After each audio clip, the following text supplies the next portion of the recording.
Hi, this is an answer for Friday. Friday sent me a question into my inbox, and I promised I would do a video to answer him.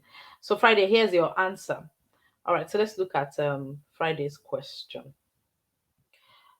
Um, Friday says, why don't most Nigerian recruiters slash hiring managers give feedback after interviews, even when they promised heaven and earth to do so?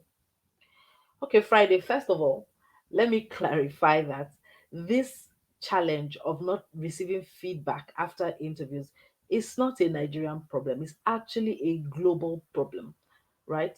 Um, Over 75% of job seekers say this is a point of frustration for them worldwide. It's even worse, right? In the more litigious places like the US, Germany, Europe, right? And I'll get to the reason why shortly. To answer your question, first let's look at what is the intent, right, of the employer from an interview. The employer does an interview with intent to make a selection. So, depending on how many rounds they are going, rounds of interviews they are going to, typically what happens is they advertise a position, they receive applications, they shortlist, right? And then they interview several times. At the end of each round, the intent is to pick, the qualifying candidates. So once they pick the qualifying candidates, they notify them. Those ones go on with the process. The rest get a notification saying you were not successful. Maybe try again another time. Sorry. Yeah. So from the point of view of the company, the process is not exactly designed to for you, the job seeker. The process is optimized to serve the company's purposes. So, let's bear that in mind.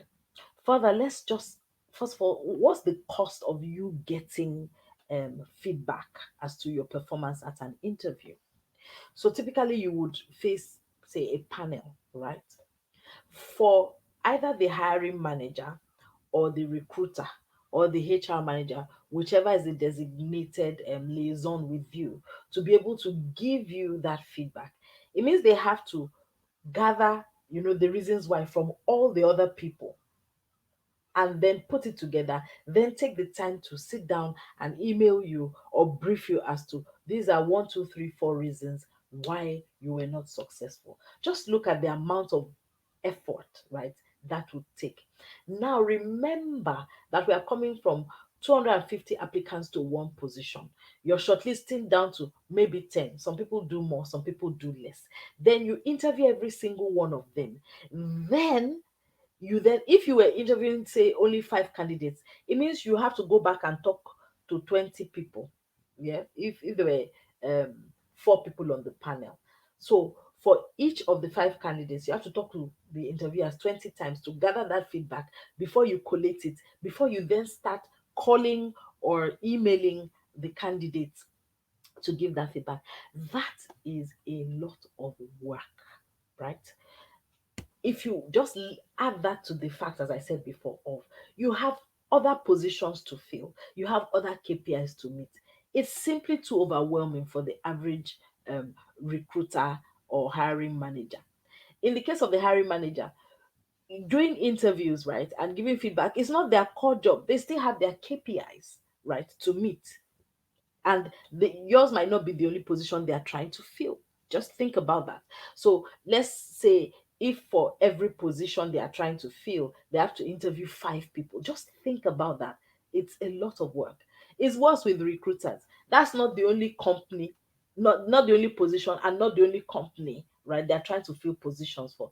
It's a lot of work, right? For majority, I dare say, um of recruiters, this is the issue. Reason why you don't get the kind of detailed response you would prefer in terms of feedback is because people are just overwhelmed.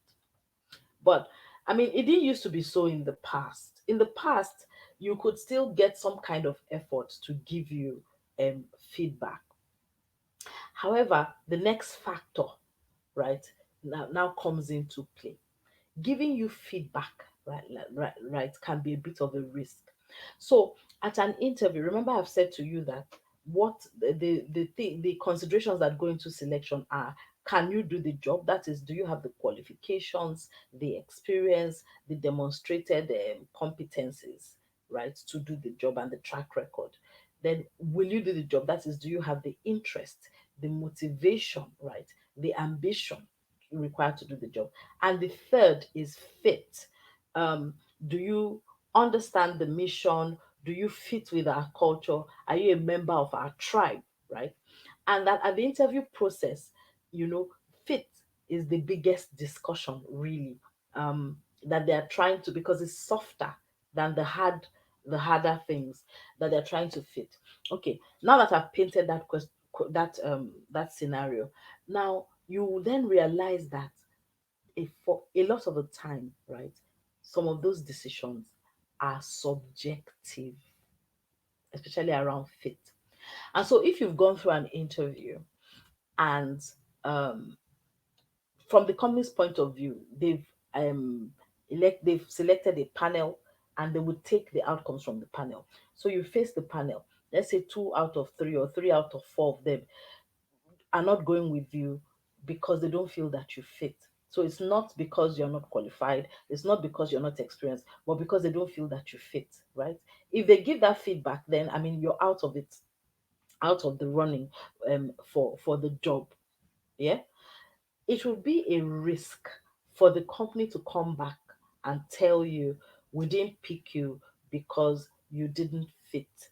It leaves them open, especially in societies where they do a lot of, it can open, you know, the door to lawsuits, discrimination, various things that companies have experienced, um, resulting from giving explicit, detailed feedback to candidates.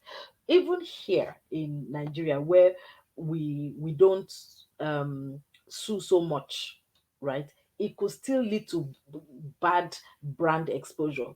Imagine someone going on Twitter and saying, "Oh, these people are subjective. The hiring manager told me that I didn't fit because I wasn't XYZ." So based on this, even in some companies, the legal department, especially in America, in Europe, would explicitly advise not to give that kind of feedback, right? But generally people just err on the side of caution. Nobody wants to expose the company unnecessarily. Another reason, very quickly, is um people don't really take um negative feedback well. There have been cases where you give a candidate um, feedback, and the next thing, it's an argument, it's back and forth. So, people just tend to avoid it. Now, what would I advise that you do, right?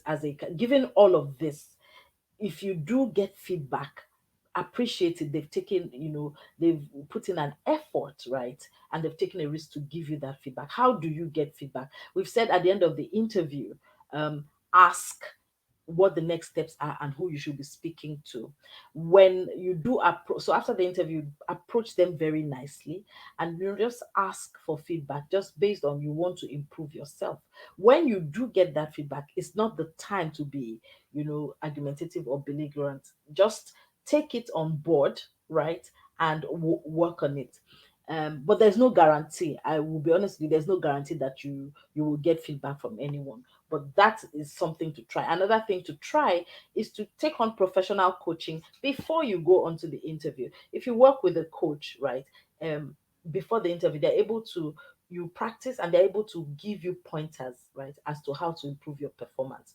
Well, so that's my answer for you, Friday. I hope you found that satisfactory. Thank you very much for listening, and please join the live broadcast on Thursday.